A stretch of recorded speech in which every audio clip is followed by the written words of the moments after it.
जय गुरु जी। संगत जी, हम सब जानते हैं कि हमारे जीवन में गुरु का होना बहुत जरूरी है।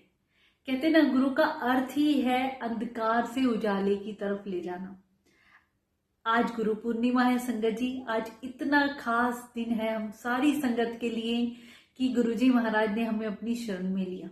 सबसे बड़ी बात तो संगत जी, पूर्ण गुरु का मिलना ही बहुत मुश्किल है और हमें तो भगवान शिव जी गुरु जी के रूप में मिले हैं। बिना गुरु के हमारा जीवन अधूरा है और ना ही हम भगवान को पा सकते हैं। सोचिए हम कितने ब्लेस्ड हैं कि हमें भगवान ही गुरु जी के रूप में मिले हैं संगत जी। इसलिए ये दिन हमारे लिए बहुत खास है। गुरु जी महाराज का जितना शुक्राना करें उतना कम है संगत जी।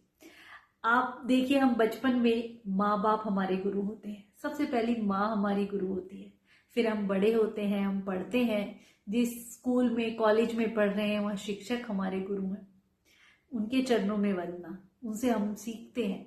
उसके बाद संगत जी, जब हमारे जीवन में आध्यात्मिक जर्नी को आगे ले जाने के लिए कहते हैं ना, जीवन जीना ही गुरु जी सिखाते हैं। जब हम भगवान की तरफ उस आध्यात्मिक जर्नी को आगे बढ़ाते हैं तो गुरुजी महाराज ने हमें अपनी शरण में लिया और सच में जीना सिखा दिया संगत जी। आप देखिए कितने देवी देवता धरती पे आए, श्री राम जी आए, कृष्ण जी आए, सबके गुरु हुए। बिना गुरु के किसी की भी गति नहीं हुई है। और ना ही कितने बड़े बड़े भक्त हुए हैं। उन्हें भगवान की प्राप्ति जब तक नहीं हुई जब तक उन्होंने गुरु नहीं बनाए। तो आज गुरु पूर्णिमा के दिन गुरु का महत्व भी हम समझें कि हमारे जीवन में गुरु का होना कितना जरूरी है। संगत जी, भक्त कबीर जी हुए, इतनी भक्ति करते थे, इतनी सच्ची भक्ति। हर वक्त भगवान का नाम राम राम उनके मुख में सिमरन रहता था। एक बार भगवान ही रूप बदल के आए और उन्हें बता के गए कि तुम्हारी भक्ति जब तक सफल नहीं है जब तक तुम किसी गुरु की शरण में नहीं जाओगे। फिर उन्होंने रामानंद जी को अपना गुरु बनाया और राम नाम का सिमरन नाम लिया। संगत जी, भक्त नामदेव जी, वो तो विट्ठल भगवान के इतने भक्त, उन्हीं के साथ खेला करते, बातें करा करते, सब कुछ करते थे, पर फिर भी उनकी भक्ति अधूरी थी, कच्ची थी। खुद भगवान रूप बदल के आए और उन्हें बताया कि अभी तुम्हारी भक्ति कच्ची है क्योंकि तुमने गुरु नहीं बनाए हैं। और सच में जब वो गुरु बनाते हैं उसके बाद उन्हें कहते हैं ना, एक कुत्ते में भी भगवान विट्ठल के दर्शन होने लग जाते हैं। तो भगवान के साक्षात्कार करने के लिए हमारे जीवन में गुरु का होना बहुत जरूरी है। और एक सच्चा गुरु, पूर्ण गुरु मिलना आज के टाइम में बहुत मुश्किल है संगत जी। पर हम बहुत ब्लेस्ड हैं कि हमें गुरुजी महाराज इतनी आसानी से मिल गए। उन्होंने अपनी शरण में हमें लिया। गुरुजी की संगत बनना आसान नहीं है संगत जी। अगर गुरुजी ना चाहे ना तो हम उनकी शरण में बिल्कुल नहीं पहुंच सकते। ना ही हम उनके सत्संग में जा सकते हैं, ना ही हम बड़े मंदिर में जा सकते हैं। अगर गुरुजी ने चाहा है, जब हमारे 7 साल की भक्ति इकट्ठी होती है तब भगवान हमें अपनी शरण में लेते हैं। तो हम उस प्रभु का कितना, मतलब मेरे पास शब्द नहीं है जो शुक्राने में हम गुरु जी के करें। मेरे प्यारे रब इतने प्यारे, हर दिल की बात जान जाते हैं।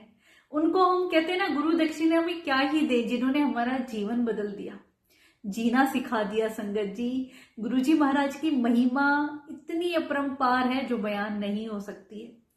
तो प्रभु ने हमसे कुछ नहीं लिया। जितने भी हम ओल्ड संगत के सत्संग सुनते हैं, गुरुजी ने कभी किसी संगत से कुछ नहीं मांगा।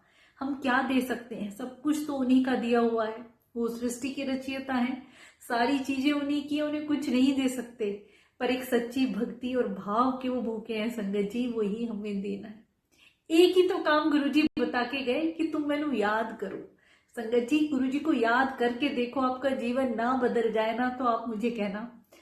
अब मैं नहीं जानती है वीडियो बनाते हुए मेरे क्यों आंखों में इतने गुरुजी महाराज भावुक हो गई हो।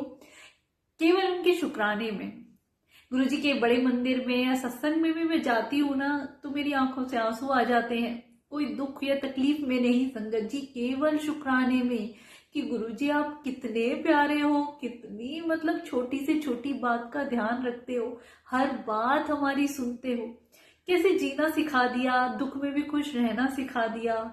इससे बड़ा कुछ और पल खजाना गुरुजी के दरबार का संगत जी मिल नहीं सकता है, जो उन्होंने हमें इतनी सुख शांति, एक कहते हैं ना पीस ऑफ माइंड, ऐसी हमें अनुभव करा दी है कि मेटेरियलिस्टिक चीजों में वो शांति नहीं मिल सकती है जो खजाना गुरुजी के दरबार में उस रब ने इतनी कृपा करी है ना संगत जी, कि मेरे पास शब्द नहीं है बयान करने के लिए।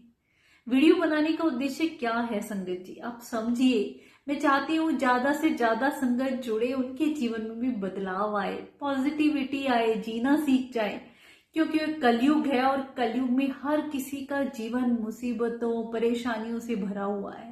हर कोई सफर कर रहा है, कुछ अपने पिछले जन्मों के कर्मों की वजह से, कुछ इस जन्म में जब हमें ज्ञान नहीं होता है, हम अज्ञानता के कारण नित्य रोज पाप कर्म करते हैं। पर जब हम गुरु की शरण में जाते हैं ना, बहुत कुछ सीख जाते हैं, बहुत कुछ ही क्या जीना सीख जाते हैं संगत जी।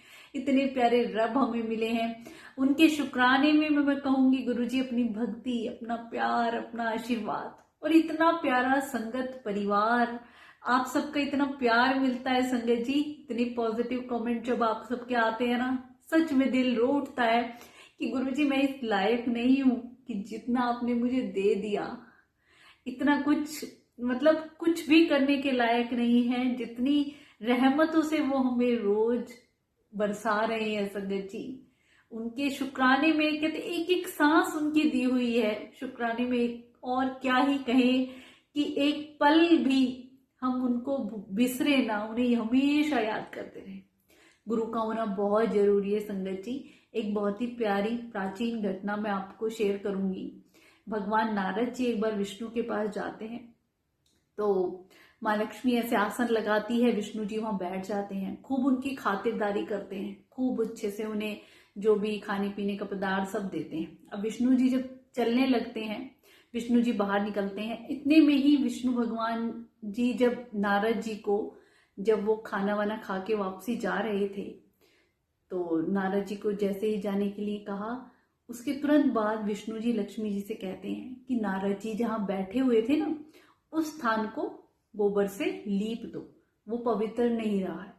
अब ये बात नारद जी जाते वक्त सुन लेते हैं, हैरान रहते हैं और तुरंत लौट के आते हैं, विष्णु जी से कहते हैं कि भगवान आपने ऐसा क्यों कहा, मैं आपके सामने बैठा था, आपने मेरा इतना आदर सत्कार किया और मेरे पीछे जाते ही आपने कहा कि जिस स्थान पे मैं बैठा हूं वो पवित्र नहीं है। तो विष्णु भगवान बोले, हाँ ये बात तो सत्य है नारद, क्योंकि जिनके कोई गुरु नहीं होते ना, उनका जीवन अधूरा होता है, वो पवित्र नहीं माने जाते। सच में संगत जी नारद जी ये बात फील करते हैं और भगवान विष्णु कहते हैं, तो नारद जी कहते हैं कि आप बताइए मैं किसको गुरु बनाऊं। तो विष्णु भगवान कहते हैं धरती पे जाओ, पहली धरती पे उतरते ही तुम्हें जो कोई पहला आदमी मिलेगा उसी को तुम अपना गुरु बना लेना। संगत जी वो नीचे जाते हैं तो क्या देखते हैं, एक ग्वाला जो कि गाय चरा रहा था। तो वो कहते हैं कि इस ग्वाले को तो खुद अपना कुछ नहीं पता, इसे मैं कैसे अपना गुरु बना सकता हूँ। तो नारद जी वहां से लौट आते हैं और भगवान विष्णु को बताते हैं। विष्णु भगवान जी बोले कि क्या तुमने गुरु बनाए? उनके मैं क्या बनाऊंगा, वो तो अनपढ़ गवार है, उनको कैसे अपना गुरु बना लूं। तो विष्णु भगवान जी कहते हैं नहीं, जो तुम्हें पहले मिला है उसी को तुम अपना गुरु बनाओ, नहीं तो मैं तुम्हें श्राप देता हूं कि तुम्हें 84 कोस जो योनियां हैं उनमें से गुजरना पड़ेगा। अब नारद जी बड़े परेशान हो जाते हैं, विष्णु का ये श्राप सुन के बड़े ही हैरान रहते हैं। तो कहते हैं भगवान कोई तो उपाय बताइए, आप ऐसा श्राप मुझे मत दीजिए। तो विष्णु जी कहते हैं जाके अपने गुरु से ही पूछो और उन्हें गुरु बनाओ। संगत जी वो धरती पे जाते हैं, चरवाहे से कहते हैं कि आज से आप मेरे गुरु हैं। तो चरवाहे करता है कैसी बात कर रहे हैं जी, मैं तो अज्ञानी मूर्ख हूँ, मुझे कुछ नहीं आता, मैं आपका गुरु कैसे हो सकता हूँ। कह रहे नहीं नहीं, आज से आप मेरे गुरु हैं, आप मुझे बताइए, मुझे भगवान विष्णु से ऐसे ऐसे श्राप मिला है कि मुझे 84 योनियों में से फिर से भटकना पड़ेगा। तो संगत जी चरवाहा दिमाग का तेज था, वो बोले कि ऐसा करो, तुम भगवान विष्णु के पास जाना और वहीं फर्श पे जमीन पे सारी आकृतियां 84 योनियों में जो होके गुजरती है उनकी बना देना और फिर उसकी परिक्रमा कर लेना, तो तुम्हारी वो योनियों से निकलने का, गुजरने का जो पराक्रम है वो पूरा हो जाएगा। चरवाहे की बात नारद जी सुनते हैं और जाते हैं और भगवान विष्णु से वो सारी आकृतियां वो बनवा के और उसी की परिक्रमा कर लेते हैं। तो फिर नारद जी ये ज्ञान लेते हैं कि गुरु चाहे कैसे भी हो वो गुरु ही होते हैं, हमें कभी भी किसी भी गुरु की निंदा नहीं करनी चाहिए। हुआ क्या था संगत जी कि नारद जी उस वक्त निंदा करते हैं कि ऐसा गुरु है, ज्ञानी है, मूर्ख है, वो चरवाहा है, वो मेरा गुरु कैसे बन सकता है। इतनी किंचक मात्र निंदा से ही उन्हें भगवान विष्णु श्राप दे देते हैं। तो चाहे गुरु कैसे भी हो हमारे, वो पूजनीय होते हैं, हमें जीवन जीने का राह सिखाते हैं। कभी भूल से भी अपने गुरु के प्रति हमें कुछ भी ऐसे गलत शब्द नहीं बोलने चाहिए। वो हमारे पूजनीय है संगत जी। हमारे गुरु जी महाराज तो वैसे ही इतने प्यारे हैं, इतने प्यारे रब हमें मिले। बहुत सी संगत, हाँ, आप गुरुजी महाराज के आज पूर्णिमा के दिन बड़े मंदिर जाना चाहें तो जा सकते हैं, और आप बड़े मंदिर से दूर हैं तो आप घर में ही गुरुजी का सत्संग कर सकते हैं संगत जी। गुरुवाणी लगा सकते हैं, सत्संग में मंत्र जाप कर सकते हैं, गुरुजी महाराज को याद कर सकते हैं। सच्चे दिल से रब को याद करो तो हमारी हाजिरी गुरुजी के मंदिर में भी लग जाती है। बस संगत जी, आज की वीडियो में मतलब इतना आभार गुरुजी के प्रति, और सारी संगत मिलके हम गुरुजी महाराज का वो आभार प्रकट करते हैं कि हम सब संगत के परिवार सब जगह सुख शांति गुरुजी महाराज ऐसे ही बरसाते रहें, हमें अपनी शरण में रखें, अपने चरणों में बिठाए रखें, उनकी कृपा हम पे ऐसे ही बरसती रहे। अनंतम अनंतम शुक्राना गुरुजी महाराज, हमें अपनी संगत बनाने के लिए। जय गुरुजी, शुक्राना गुरुजी।